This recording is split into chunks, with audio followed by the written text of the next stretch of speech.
All right. Busy day, Sheriff, of course. Yeah. All right. Good morning, everyone. Pleasure to see you all. Only 3 Fridays left. Hard to believe. We're almost there. Almost there. This was a little bit of a slower week after a busy Monday crossover, and I just want to jump right in and first thank our Vice Chair of Education, Energy, and the Environment, Senator Kagan, and Senator McCray, the Chair of the B&T Subcommittee on Health and Human Services, for joining me here today. I want to use today to really kind of set up and talk through where I see us going over these next 2 weeks. As many of you all saw and reported on, we started the Senate this past week with a unanimously passed budget that was balanced, that invested in all of our priorities that Marylanders believe are the most important. Whether it was education, transportation, behavioral health, we accomplished almost all of our goals that we set out back in January. We did all of this without increasing taxes and with modest targeted fee increases for specific purposes that have to rise to keep up with inflation and the costs of ongoing service provision. The Senate did not consider raising taxes for a plain and obvious reason. There is no need to ask Marylanders to pay more without a clear and obvious purpose in this moment. For me, taxes are not an ideology. They are a tool, and I will say this over and over again. We need to use them when we need to use them. We don't when we don't. I will continue to say, and I know the governor, comptroller, and others have said something very similar. Maryland must focus on growing our economy and remaining competitive. We're not going to be able to tax or fee our way into more jobs or training for the workforce. There are times where we have to raise revenue to invest in core priorities. Fortunately, we are not in one of those times at this moment. I do want to make sure that I do reiterate again, we share the same purposes and values as our colleagues in the House. We want to invest in education. We are investing in transportation. And right now, we're able to do it without having to ask for more. We'll continue the conversation during the interim and the years ahead about additional potential spending in transportation and how to manage additional costs with the implementation of the blueprint. But right now, we're in a very financially stable place. Finally, let me get back to sort of Senate business. We are in very good shape. We have hundreds of bills that have passed over to the House on Monday.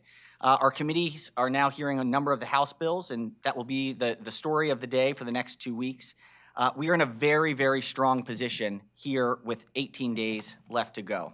We have juvenile justice reform that is moving along. The housing affordability bills are also nearing completion as we end our 90-day session. Final sort of point is I would just want to shout out to the Senate chamber.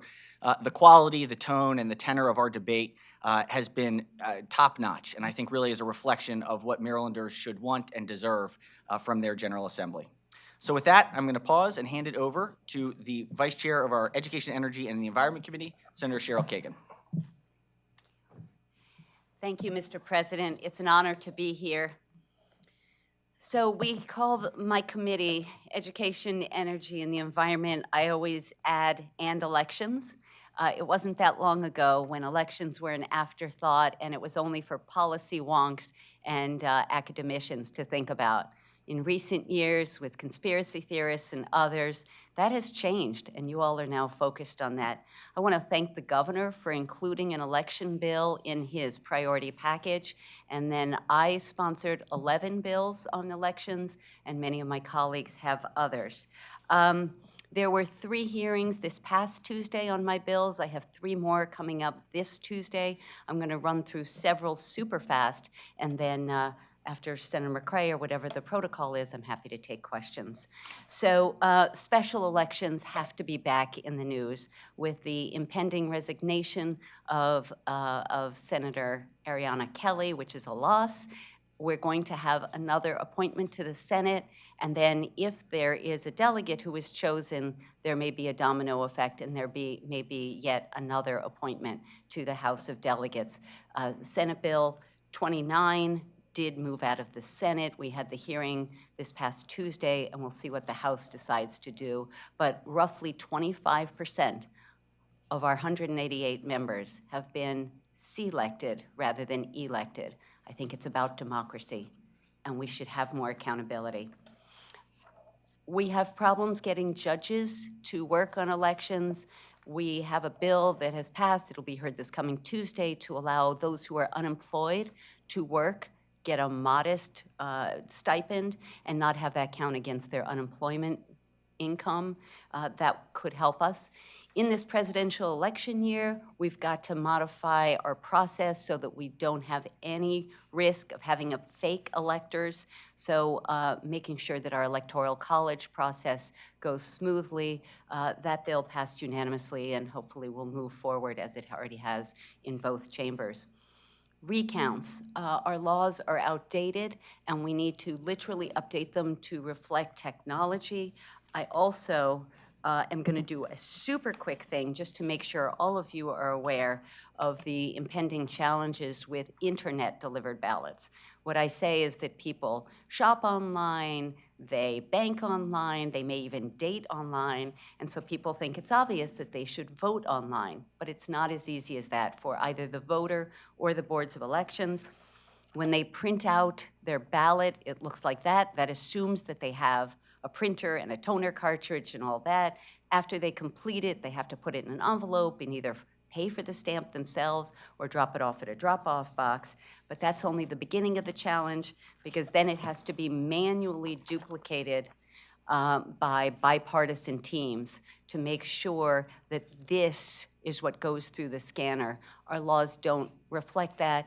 These two pieces of paper must be kept together in case of a recount, and we have had very close elections in recent years. So that's pretty important. Simplified ballot language. There were about 400,000 voters who voted for governor and then dropped off and did not vote in the ballot measures. And I just want to give you a brief thing, and I'm going to read this very fast. But the last election in 2022, question number 2 said, quote, adds to the eligibility requirements to serve as a senator or delegate to the Maryland General Assembly by requiring a person to have maintained a primary place of abode in the district that the person has been chosen to represent. Under current law, a person must have resided in the district to which the person has been elected for at least 6 months immediately preceding the date of the person's election, or if the district has been established for less than 6 months prior to the date of election, as long as the district has been established. The new law requires, beginning January 1, 2024, a person must have both resided in and maintained a primary place of abode in the district for the same periods as under current law. Question 4 said, do you favor the legalization of the use of cannabis by an individual who's at least 21 years of age on or after July 1, 2023 in the state of Maryland? Not everyone in Maryland has a law degree or a PhD to understand question number 2. We've got to simplify our ballot measures so that voters feel empowered and educated when they cast a ballot. Briefly, also, exploratory committees, draft committees are completely unregulated. If there were a Bill Ferguson for governor exploratory committee, any of you or I could give him $1 million. He could buy a new house. All of that is legal.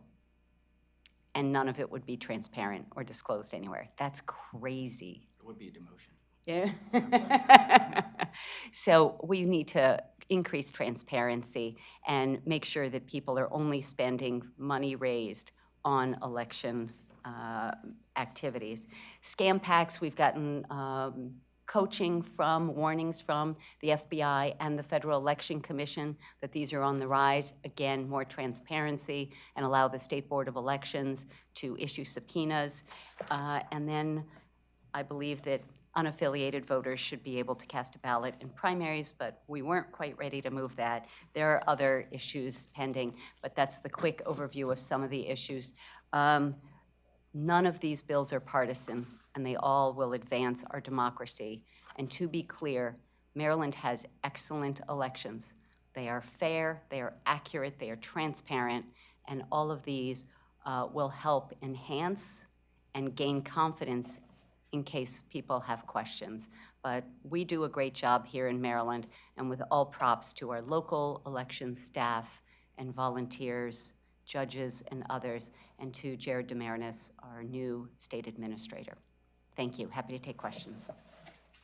Senator McCray. Thank you, Mr. President, and thank you, Madam Vice Chair. Just want to say humbled, honored, as always, to be able to stand here in front of you all as the Senator for the 45th Legislative District. This respective legislative session, we were able to advance over a dozen bills to the House of Delegates chamber. Some of the three that I would like to highlight, if I can. One of them was, and I like to always start with public safety, Senate Bill 652, Department of Juvenile Services, in reference to creating transparency around those folks that are engaged, involved, or somehow a victim or a suspect to a shooting. It's very important from that standpoint because with the previous administration, there was some level of dialogue, that one-on-one that took place. But the reality is that there are 47 senators, there are 100 plus delegates, 141 delegates, and that we all should have access to that information, not just the elected officials, but also the public if so choose. So Senate Bill 652 was a great priority, just being able to advance over to the House of Delegates. The second one will be Senate Bill 35. When we think about folks that have given 30, 40 years of their life to any occupation, and now they find themselves on times where they need SNAP benefits, being able to advance that goal for our seniors who are, it'll move, statute currently states 62, but it'll drop down to 60, and we'll put an extra $10 on that respective opportunity for them. We know that with the budget restrictions that things are tight. This isn't a lot, but at the end of the day, it does move the needle for people that have given their life to their respective occupation and making sure that they know that Maryland takes care of them and that Maryland finds them important. And then I'd like to close with Senate Bill 341. Senate Bill 341, the crossfire with Delegate Shanika Henson. One of the things that we know about the Banneker Douglas Museum is that there were early conversations in reference to engaging a name. And when we think about this women's history, when we think about just the previous month that we left with Black history, Harriet Tubman played a very vital, critical role in reference to Maryland's history. So being able to add that name, Banneker Douglas Tubman Museum, right down the street from our respective capital, is one of the greatest honors that I know that I was able to contribute to, and just glad to be a part of it. So I'd say thank you again, Mr. President, for this opportunity. Always good to stand next to you, Madam Vice Chair, and if there are any questions, please do not hesitate to reach out. Excellent. Well done. Thank you. Questions? President, a year ago today, 6 highway workers were killed. There have been bills introduced in the legislative session, Highway Safety Worker Act, as you're aware, from the Lieutenant Governor. Apparently, the Senate bill is not moving out of committee, but the House bill is. Is that the idea, to move the House bill? I think they'll travel together once the House bill moves over. I think there were some last-minute negotiations happening about some of the specific details, but this is going to get done. It's too important. The tragedy last year, almost a year exactly, it is evidence enough, but it's not the only piece of evidence. There's plenty of evidence that people are speeding too much, especially in work zones. It's a dangerous area. A lot of firms are having a hard time hiring because people are afraid to work on highways and roadways. So we've got to do something. Maryland's lagging in this area, and I think we'll get it done this year. Mr. President, can you talk a little bit about where the negotiations stand with the juvenile justice reform? I know chairs in both the House and the Senate have been discussing. You were supposed to have, I believe you said earlier this week, a meeting this week with them to figure out where things stand. What are we looking at? I think we're very, very close. I think you'll see movement on both in both chambers early next week on the bills.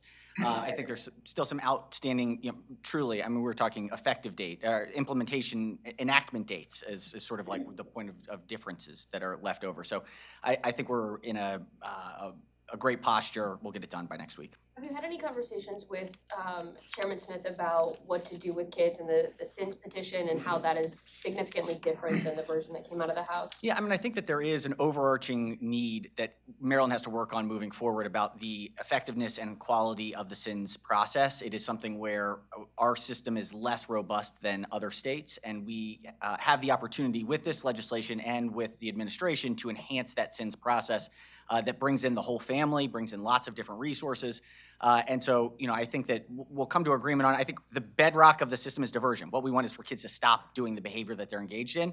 When they break the law, there's got to be accountability. And so I think we'll land in a place that allows for both to be possible. Question for Vice Chair Kagan.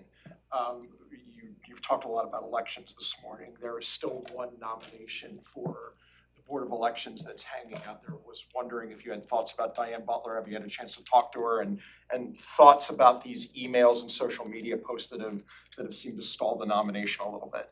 Thank you for the question. The State Board of Elections is bipartisan. There are now, with a Democratic governor, it's 3 Democrats and 2 Republicans. The current Republican, who's still on the board, Bill Velp, has been collaborative, thoughtful, and came with a lot of experience. It would be nice if the Republican State Party sent us people in the Bill Velp mode who are thoughtful and experienced and who are Republicans. We live in a democracy. There's a 2-party debate, but this is about running elections. This is about election administration. And I am worried about some of what I've seen. I wonder about her judgment, Ms. Butler's judgment. I also understand that as an advocate, she has been able to ask challenging questions. The worry that I have is whether she'll be able to transition to more of a collaborative role. And I think there are a number of us who are still having conversations and learning more about her background. Are these concerns enough to disqualify her, in your opinion? I'm not sure they will disqualify her, but let's just say that many of us are concerned. I have a question for Senator McRae. Your bill, SB 652, DJS, is my understanding anyway, that they already track the number of kids that are involved in homicides who are victims or shooters in those situations. What would your bill do that would take maybe something to another level? I think that's why it was called the Department of Juvenile Services Transparency Act of 2024. When we think about the adults, we get a yearly report in reference to what does it look like, and that comes from the Department of Public Safety. Unfortunately, when we think about our juveniles, I was reaching out to, at the time, Sam Abed, to be able to get an understanding of when a group of juveniles was engaged in some level of shooting, whether that was shot or things of that nature. What was the wraparound services? What was the outcome? Like, how close did we touch them? Did we touch them on a 24-hour basis or a 48-hour basis? These are the things that we need to be able to understand to make sure that we're reaching out to the respective programs that's necessary for them to be successful, and also making sure that they're not going to continue to be a victim, whether it's a week, 2 weeks, or 3 weeks from that standpoint. We only do that when we have the information, when we have the data, and be able to reach back out to them and work with all of our partners to get to the end goal. Mr. President, do you share Vice Chair Kagan's concerns about Diane Butler? Look, I think there were some Facebook posts and things that did express some concerns. I know that each individual, this is why I say I never predetermine on any particular nomination, because it's one of the most important jobs that each individual senator has.